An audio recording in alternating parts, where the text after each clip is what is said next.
Hamas head of international relations, Dr. Basim Naim, says they are fully behind South Africa's decision to go back to the International Court of Justice, the ICJ, as the situation continues to worsen in Rafah. He spoke to SABC News' Khayelihle Khumalo on the sidelines of the global Anti-apartheid conference on Palestine here in Sandton in Johannesburg. Undoubtedly, it's all about global solidarity today of this global anti-apartheid conference on Palestine. As you know, that's a very developing story as well. We've seen South Africa going back to the International Court of Justice, calling for an urgent request and also saying that there should be modification of the measures that were previously granted by the World Court. South Africa motivated by a very precarious situation in Rafah. But just to hear the government perspective, we do have Deputy Minister from DECO, Deputy Minister Basim. So once again, sir, good morning to you and thank you so much indeed for your time. Good morning, and it's very good to have the SABC here at the Global Anti-apartheid Conference on Palestine. Obviously, Deputy Minister, a lot of people are saying South Africa is going back to the ICJ, motivated by very worrisome scenes that we continue to see in Rafah. I mean, for example, the healthcare facilities that continue to be under siege. South Africa is going back once again to the World Court. What are we hoping to see coming out this time?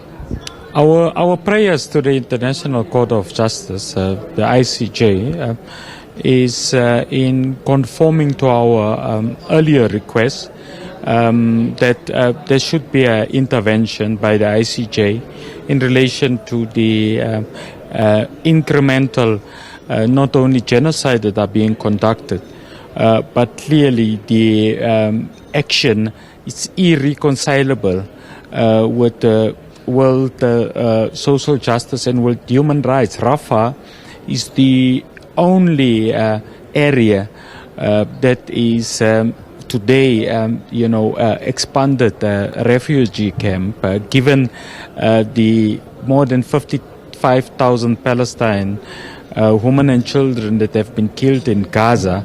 That has been the safe haven for Palestinians from Gaza, and the indication from the State of Israel that there should be immediate evacuation of Rafah presupposes, the enlargement of the genocide campaign. So the only insulation, the only buffer zone between the intent of Israel to expand its genocidal campaign and the vulnerable people of Palestine is the ICJ. And just once again, Deputy Minister, still just looking at the international solidarity, we saw the United Nations General Assembly voting, calling upon the UN Security Council to look favorably at the request by the Palestinians to have a full membership. It's one of the platforms where South Africa as well has been highlighting, just the continuous abuse of the Palestinian rights. And what's Pretoria's hope? Do you think that the UNSC will reconsider its position in as far as the full membership is concerned of the Palestinian within this global body?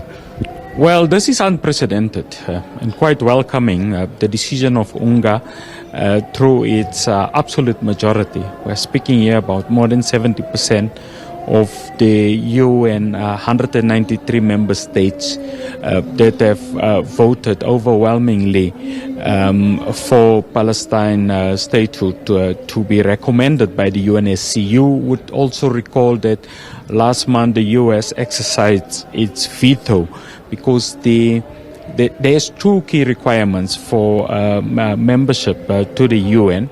Firstly, there should be a recommendation from the UNSC, and secondly, there should be affirmation by UNGA.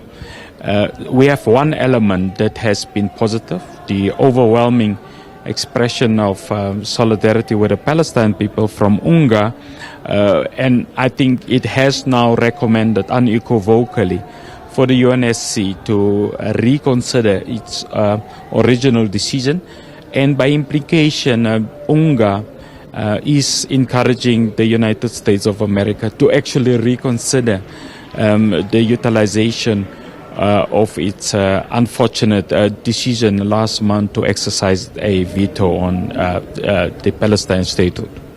And just before we let you go, Deputy Minister, a critical conference happening in South Africa. I mean, I look at today's program. It's all about crafting a strategy to make sure that the cultural boycotts, academic boycotts, issues around divestment when it comes to Israel in light of the current situation with the occupation.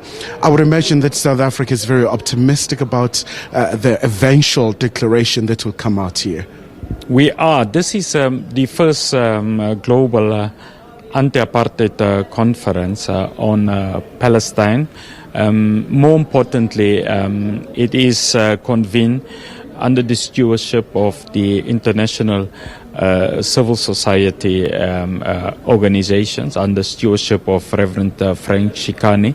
So it's a gathering of your progressive international non-state actors that seeks to obviously ensure there is a maximum unity of purpose in relation to, firstly, unity of the Palestine people. That includes your historical PLO groups and non-PLO groups.